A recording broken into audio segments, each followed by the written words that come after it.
simak video detik-detik penutupan gereja di Purwakarta yang langsung diprakarsai, dikomandoi oleh bupatinya sendiri. Bupati Purwakarta yang cewek itu, jandane siapa? Ini. Dari Pak Camat dan Ibu Kadis, ya di apa Pak? Jandane dimulai. Sesuai dengan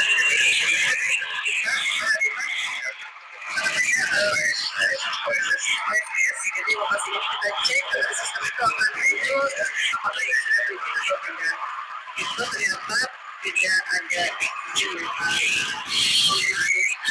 untuk kegiatan peribadatan maupun aktivitas yang lainnya. Mengacu kepada regulasi kaitan dengan peraturan pemerintah nomor 16 tahun 2021 tentang peraturan pelaksanaan Undang-Undang Nomor 28 tahun 2022 tentang jaminan hukum. Sekiranya yang pemilik harus segera mengurus perizinannya, yaitu dua hal. Yang pertama adalah dokumen persetujuan bangunan kredit dan sertifikat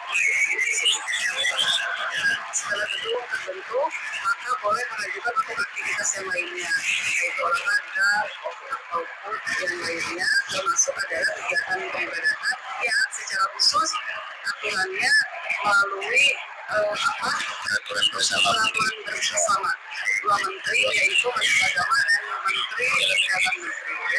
Begitulah saya menyampaikan hasil tindak lanjut inspeksi lapangan bangunan sarana ibadah dan kegiatan yang lainnya yang ada di belakang kita. Ini adalah sebagai dasar kita menindaklanjuti penutupan, ya, sementara sebelum keluarnya perizinan.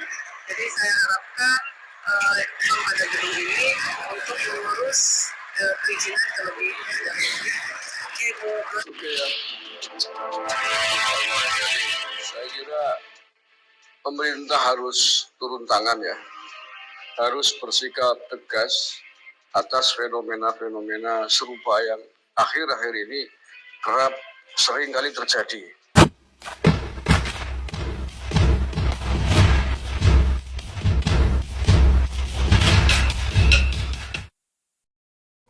Salam saudaraku sebangsa dan setanah air, berjumpa kembali dengan saya Rius Waruru RW dari Pulau Nias di ujung Sumatera Utara. Apa kabar saudara sekalian? Saya percaya bahwa semua dalam lindungan Tuhan. Semua baik-baik saja. Baik, saat ini saya akan membahas terkait penyegelan gereja di Purwakarta yang diprakarsai, dipimpin langsung oleh Bupati. Tadi video di depan kita sudah melihat sendiri bahwa Bupati langsung turun lapangan untuk menyegel gereja. Wow, kalau selama ini kita melihat Pak RT di Lampung datang dengan gagahnya untuk membubarkan ibadah ya di GKKD Lampung, dan saat ini kita melihat seorang perempuan ya yang hebat sekali dengan gagahnya datang ke lokasi dengan alasan tidak berizin, gereja disegel. Wah, luar biasa. Luar biasa kehebatan seorang bupati ini. Bupati Purwakarta, namanya adalah Ane Ratna Mustika. Wow, nama yang cantik sekali. Luar biasa. Oke, puji Tuhan. Iya. Nah, jadi yang saya soroti di sini adalah ketika seorang bupati, kepala daerah, menyegel gereja. Kalau seorang bupati punya moral seperti ini, walaupun itu alasannya karena tak berizin, bagaimana dengan masyarakat yang ada di Purwakarta? Sedangkan bupatinya aja seperti itu, apalagi masyarakatnya gitu ya. Bupati ini sangat tidak memberikan contoh yang baik. Nah, peraturan nomor 9 tahun 2006 pasal 7 ayat 1 poin E, seharusnya tugas bupati di sana adalah menerbitkan IMB, bukan menyegel gereja. Ya, jadi harusnya bupati itu menerbitkan izin mendirikan bangunan rumah ibadah, bukan menyegel rumah ibadah. Nah, apa yang dilakukan oleh bupati ini menurut saya sangat-sangat kurang memberikan contoh yang baik. Kenapa? Kalau misalnya gereja itu belum memiliki izin, bupati sebenarnya harusnya memfasilitasi supaya gereja itu dapat diberikan izin olehnya. Kira-kira apa kendalanya? Apakah kemudian belum ada rekomendasi dari FKUB misalnya? Saya juga nggak tahu FKUB ini. Melebihi daripada Tuhan harus ada izin darinya, baru bisa kita menyembah Tuhan kita. Nah, jadi FKUB misalnya kalau nggak ada itu rekomendasi dari FKUB misalnya, atau persyaratan lain yang disyaratkan di sana supaya ia dapat mengeluarkan IMB. Tapi yang terjadi apa? Sebaliknya. Bukan memberikan izin tapi menyegel. Maka patut dipertanyakan bahwa bupati ini sebenarnya tidak tahu aturannya. Iya. Ya, jadi mungkin karena terlalu banyak uangnya tadi, ya, sehingga jadi bupati saja. Dia tidak tahu peraturan. Iya. Ya, jadi sangat disayangkan sekali. Kalau masyarakat biasa yang melakukannya, wajar-wajar saja. Itu sangat masuk akal. Tapi yang melakukan ini adalah seorang bupati loh. Seorang bupati. Dan alasannya juga salah satu diantaranya karena masyarakat ada yang keberatan. Nah, masyarakat siapa kita tidak tahu. Ya, siapa masyarakat yang mengatasnamakan masyarakat itu, ya kan? Dan sebenarnya saya juga merasa aneh. Ya. Kalau ada masyarakat yang merasa terganggu, gitu ya. Aduh, terganggu dalam hal apa sih? Gangguan ibadah Kristen itu hanya sekali seminggu sih. Apa sih yang mengganggu mereka? Saya juga heran ya. Dan kemudian saya juga menyoroti tindakan FKUB yang menurut saya seolah-olah mempersulit agama-agama lain di luar Islam ya. Terutama Kristen ini yang menurut saya selalu dipersulit untuk kemudian mendapatkan izin atau rekomendasi dari FKUB ini. Jadi FKUB ini seolah-olah mereka ini mewakili bahkan lebih daripada Tuhan gitu ya. Memiliki hak ya, hak penuh untuk kemudian didirikan tempat menyembah Tuhan gitu ya. Saya salut ya kepada pemerintah yang tidak memperhatikan ini gitu ya. Seharusnya FKUB itu adalah forum di mana mereka dapat memberikan solusi dari berbagai agama yang sudah sah di negara ini, untuk kemudian mereka mendapatkan izin dari pemerintah. Namun yang kita lihat selama ini dari FKUB, ada banyak sekali berbagai alasan dari FKUB. Dan saya nggak tahu apakah hal itu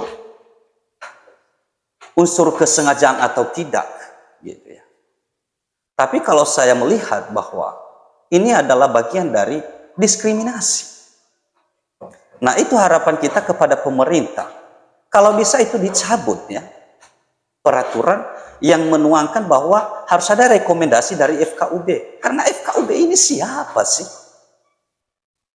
Ya. Jadi bisa saja bermuatan politik di dalam ini. Nah, maka itu harapan kita bersama. Apalagi saat ini adalah nuansa politik masih sangat hangat ya, dan tentu saja kita boleh memaklumi kalau masalah politik. Kenapa? Karena mungkin mayoritas di sana adalah Muslim, lalu kemudian bupati ini kalau tidak menuruti desakan masyarakat untuk menyegel gereja ini, ya nanti dia takut tidak dipilih di tahun 2024. Nah, itu kemudian kalau urusan politik ya itu sangat mengganggu ya ketentraman beragama. Kalau dicampur adukan ya seperti itu. Tetapi kalau taat konstitusi, seharusnya bupati ini, Bupati Purwakarta, seharusnya bisa membedakan ya dan bisa memilah antara politik dan juga urusan agama. Seharusnya dia ya memfasilitasi untuk kemudian pihak gereja ini mendapatkan IMB darinya. Karena bupati itu harusnya menerbitkan IMB loh. Ya, bukan menyegel gitu. Nah, apa yang dilakukan oleh Bupati Purwakarta ini, Ane Ratna Mustika ini, menurut saya adalah pelajaran yang tidak patut untuk dicontoh oleh kepala daerah lain. Bupati Purwakarta, Ane Ratna Mustika, sebenarnya apa yang Anda lakukan ini adalah hal yang sangat menentang Tuhan yang disembah oleh orang Kristen. Kenapa? Ketika Anda menyegel satu gereja, maka orang-orang di dalam jemaat itu tentu tidak bisa menyembah Tuhannya lewat gereja itu. Dan tentu Tuhan mereka akan marah. Kepada siapa? Kepada Bupati Purwakarta Ane Ratna Mustika. Tetapi apakah Tuhan langsung marah atau memberikan teguran atau peringatan kepada Bupati Purwakarta? Kita lihat saja nanti. Karena Tuhan itu tentu melihat. Ya, walaupun menurut Anda yang Anda segel itu adalah gereja, tetapi Anda tidak melihat dampaknya. Dampak daripada tindakan seorang Bupati Purwakarta adalah menghalangi orang Kristen di sana untuk beribadah kepada Tuhannya. Yang pada akhirnya Tuhan yang menginginkan untuk disembah, dan pada akhirnya tidak terjadi karena Anda menyegel gerejanya. Maka bersiaplah menerima tindakan apa yang dilakukan oleh Tuhan kepadamu. Saya doakan kamu akan segera bertobat dan kembali ke jalan yang benar. Teman-teman sekalian, saudara sebangsa dan setanah air, mungkin itu saja yang bisa saya sampaikan. Terima kasih sudah bersama saya. Saya RW Rius Warubu dari Pulau Nias di ujung Sumatera Utara. Sampai jumpa. Kemudian, mumpung juga ketemu Bupati dan Wali Kota, mengenai kebebasan beribadah dan kebebasan beragama. Ini hati-hati. Ini yang beragama Kristen, Katolik, Hindu, Konghucu, hati-hati. Ini memiliki hak yang sama dalam beribadah. Memiliki hak yang sama dalam kebebasan beragama dan beribadah. Hati-hati, beragama dan beribadah itu dijamin oleh konstitusi kita, dijamin oleh Undang-Undang Dasar 1945, pasal 29 ayat 2. Sekali lagi, dijamin oleh konstitusi. Ini harus ngerti. Dandim, Kapolres, Kapolda, Pangdam harus ngerti ini. Kejari, Kejati. Jangan sampai yang namanya konstitusi itu kalah oleh kesepakatan. Konstitusi tidak boleh kalah dengan kesepakatan. Ada rapat FKUB misalnya, ini misalnya,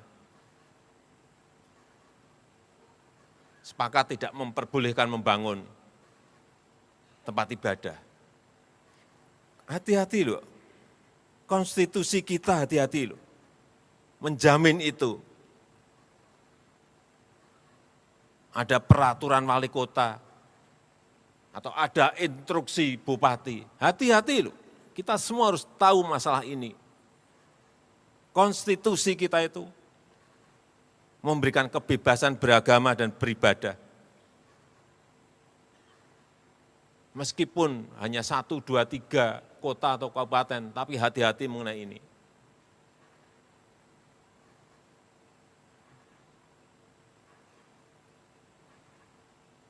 Karena saya lihat masih terjadi. Kadang-kadang saya berpikir sesusah sesusah itukah orang yang akan beribadah. Sedih gitu kalau kita mendengar.